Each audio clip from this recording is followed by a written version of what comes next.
இந்த மாதிரி ஸ்நாக்ஸ் எல்லாம் செய்யும்போது எனக்கு என்னோடய சைல்ட்ஹுட் டேஸ் போயிடும். பிகாஸ் நாங்கள் சின்ன வயசில் வந்து ஸ்நாக்ஸ்ன்னு தனியாலாம் வாங்கி கொடுக்க மாட்டேங்க. எங்கள் வீட்டில் இந்த மாதிரி கடலை வேவிச்சு கொடுக்குறது, மக்காச்சோளத்தை வேவிச்சு கொடுக்குறது, இது மாதிரி தான் நிறைய சாப்பிடுவோம். அதே பழக்கம் தான் இப்போ சிரமம் பார்க்காம என் பசங்களுக்கு காலையில் அதை வேவிச்சு உரிச்சு வச்சுருவேன்.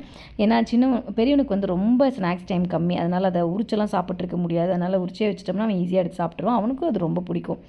அண்ட் இவ்வளோ ஸ்நாக்ஸுமே வந்து மேக்ஸிமம் பெரியவனுக்கு தான் பேக் ஆகுது. அண்ட் இந்த பூரியெல்லாம் செஞ்சால் மிகப்பெரிய பிரச்சனைங்க. லஞ்சுக்கும் அதைத்தான் கேட்பானுங்க. ஸோ நான் வச்சுருக்க சாம்பார் வந்து மேட்ச் ஆகாது அப்படிங்கிறனால பூரிக்கு வந்து நான் தக்காளி தொக்கு பண்ணியிருந்தேன். யாருக்கெல்லாம் பூரிக்கு தக்காளி தொக்கு பிடிக்குன்னு சொல்லுங்கள். ஏன்னா நாங்கள் சப்பாத்திக்கு பூரிக்கு ரெண்டுக்குமே தக்காளி தொக்கு சாப்பிடுவோம்.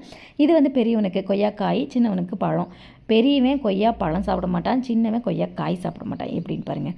ஸோ அவ்வளோதான், லஞ்ச் எல்லாம் வந்து ஆல்மோஸ்ட் பேக் ஆகிடுச்சு. பெரியவனுக்கு வந்து அந்த கடலையும் பழமும் வாழைப்பழமும் எக்ஸ்ட்ரா வச்சுருக்கேன். அவன் 7 o'clock தான் ரிட்டன் ஆவான் அப்படிங்கிறனால சின்னவனுக்கு ஆஸ் யூஷுவல் வந்து அதே தான் பேக் பண்ணியிருக்கேன். ஸோ வீடியோ பிடிச்சிருந்தா லைக்